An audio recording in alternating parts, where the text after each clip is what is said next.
The tension was electric from the very first minute Prince Harry took his seat across from Piers Morgan. The cameras rolled, lights blazed, and the two men exchanged polite but tight smiles. Viewers expected a fiery discussion, but even the crew didn't anticipate how quickly things would spiral. Piers opened with a sharp tone. "You've spent years attacking the very institution that gave you everything, haven't you?" Harry's jaw tensed. "That institution nearly destroyed my wife," he shot back, his voice trembling between fury and pain. What began as a debate about the monarchy soon turned into something far more personal, a battle of pride, wounds, and egos in front of millions. The studio air grew thick as Piers leaned forward, refusing to back down. "Destroyed your wife? Meghan knew exactly what she was marrying into," he barked. Harry clenched his fists on the armrest. "You think you know her story because you've read a headline," he said, his voice steady now, but his eyes burning. Piers smirked. "No, I think I know it because you two made sure the entire planet did." The crowd let out a low gasp. The control room panicked, realizing this wasn't the candid conversation they had scripted. It was unraveling live. Piers pressed harder, the host in him thriving on confrontation. "You've turned your family drama into a business, haven't you?" Harry's expression hardened, his patience thinning. "You wouldn't last a day in my life," he said coldly. "You profit off misery too. You just hide behind a desk." The insult landed like a punch. Piers' face reddened. He leaned back, smirking, but his voice shook slightly. "At least I don't pretend to be a victim while living in a mansion." The crowd went silent again, unsure whether to laugh or cringe. Harry's composure began to crack. He looked around as if seeking an escape, but the cameras were everywhere. "I came here thinking we could talk like men," he muttered, "not throw stones from glass houses." Piers scoffed. "You walked away from your duty and expect sympathy?" Harry's lips curled into a bitter smile. "No, I walked away from hypocrisy." That line made even the audience applaud. But Piers wasn't done. "You wouldn't know duty if it stood in front of you with a crown," he shouted, voice booming across the studio. The producer's voice crackled through Piers's earpiece, pleading to cut to commercial, but Piers ignored it. Harry leaned forward, eyes dark. "You want to talk about duty?" "My duty was to protect my family, not perform for your entertainment." For a second, even Piers hesitated. But then, as if stung by pride, he snapped back. "Then why are you here?" Harry shot up from his chair. "Not for this circus," he said, ripping off his mic. The crew scrambled as the audience gasped and phones started recording. "Sit down, Prince," Piers barked, half command, half taunt. But Harry was already walking off set, muttering under his breath. "You'll never understand." The director yelled to cut the feed, but the damage was done. On social media, clips spread within minutes. Hashtags exploding. And Harry vs. Piers, Jugger Royal Meltdown, Your Goodbye Morgan. Piers adjusted his tie, forcing a grin, but his hands trembled slightly as he stared into the now too quiet studio. Backstage, Harry was pacing, furious. A producer tried to calm him, but he waved them off.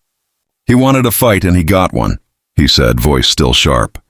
Meanwhile, Piers stayed on air, mocking the prince's exit. "There you have it, folks. The royal who can't take royal heat," he quipped. But the laughter that followed was nervous. The moment felt heavier than a joke. It wasn't just a spat. It was a cultural flashpoint. By evening, both camps had released statements. Harry's spokesperson accused the show of deliberate provocation and disrespect. Piers fired back on X.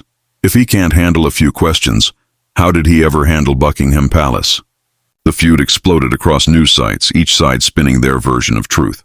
Yet beneath the noise, viewers sensed something deeper. The final fracture between the world Harry came from and the one he was now fighting to belong to. Days later, in an exclusive interview, Piers smirked. He stormed off my set. Not the other way around. But insiders confirmed the opposite. Producers had ordered security to escort Prince Harry out quietly to prevent further escalation. The clip was pulled from official platforms, but pirated copies kept circulating. Some saw a man defending his wife. Others saw a prince unable to take criticism. Either way, one thing was clear. The moment marked the point of no return. For Harry, it wasn't just a bad interview. It was symbolic, a reminder that no matter how far he ran, he could never escape judgment. For Piers, it was another headline, another victory in the ratings war.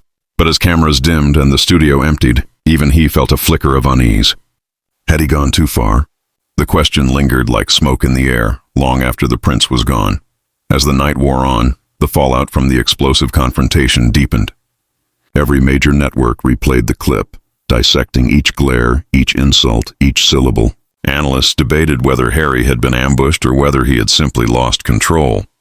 The palace remained silent, a silence that felt deafening. Meghan, watching from their Montecito home, reportedly broke down in tears. "Why did he go on that show?" she whispered, scrolling through headlines calling him fragile and unhinged. Harry sat beside her, his expression hollow. "Because I thought maybe people would finally listen," he muttered. But the world didn't seem interested in listening, only judging. Meanwhile, Piers basked in the chaos. The next morning on his show, he replayed clips of the argument with a smug grin. "Some people just can't take honest questions," he told his audience. The studio laughed on cue, but there was an edge in the air. Even some of his producers exchanged uneasy glances. They had seen Harry's face up close, not angry, but wounded. Yet Piers was unrelenting. "If you can't defend your choices, maybe you shouldn't make them," he declared.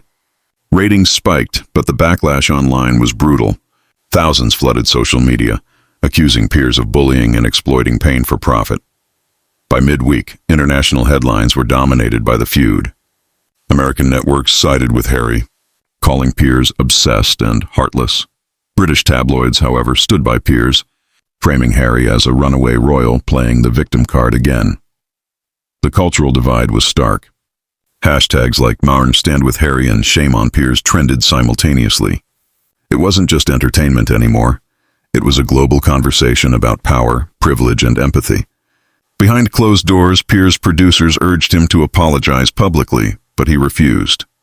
"I don't apologize to anyone who can't face the truth," he snapped. At home, Harry couldn't sleep. Every notification on his phone felt like a stab. "They'll never see us as human," he told Meghan. She touched his hand gently. "Then stop trying to prove it to them." But he couldn't let go. The confrontation had reopened old wounds, his mother's treatment by the media, the relentless intrusion, the lack of compassion. He sat on the patio, staring into the California night, haunted by the thought that he had once again become tabloid prey. He didn't regret standing up for Meghan, but he did regret walking into the trap. Producers from rival shows saw an opportunity. Invitations poured in from CNN, ABC, and BBC, all eager to let Harry tell his side. Yet Harry hesitated. "What's the point?" he sighed. "They'll twist my words anyway." Meghan tried to encourage him, suggesting a carefully prepared statement, but he shook his head. "No more statements. No more interviews. I'm done performing." For a brief moment, the house fell silent, the silence of exhaustion, of realizing that every fight came with a price. Across the Atlantic, the royal family convened in quiet urgency. Advisors urged the palace to issue a neutral statement to diffuse tension, but King Charles reportedly refused. "He made his bed," one insider quoted him saying. "He'll have to lie in it." Behind the palace gates, sympathy was scarce. Even Prince William privately was said to be furious. "Every time he speaks, it drags us back into chaos," he told aides. The brothers hadn't spoken in months, but now reconciliation seemed impossible. For Piers, though, victory felt hollow.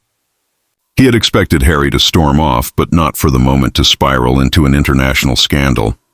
Sponsors began pulling out, fearing association with cruel journalism. The network faced mounting pressure to suspend him, though executives hesitated. Controversy, after all, meant ratings. Still, the atmosphere in the studio changed. The laughter was forced, the applause lukewarm. Even Piers' co-hosts avoided his gaze. It was as if everyone knew he had crossed an invisible line. Then came the viral leak, an uncut version of the interview showing what the cameras hadn't aired. Piers' producers had cut out several personal jabs and off-script comments, including one where Piers mocked Harry's therapy sessions. When that footage hit the internet, outrage exploded. "This wasn't journalism," one tweet read. "It was psychological warfare." Sponsors withdrew entirely, and the network issued a vague statement about reviewing editorial conduct. Piers laughed it off publicly, but privately fumed, convinced Harry's team was behind the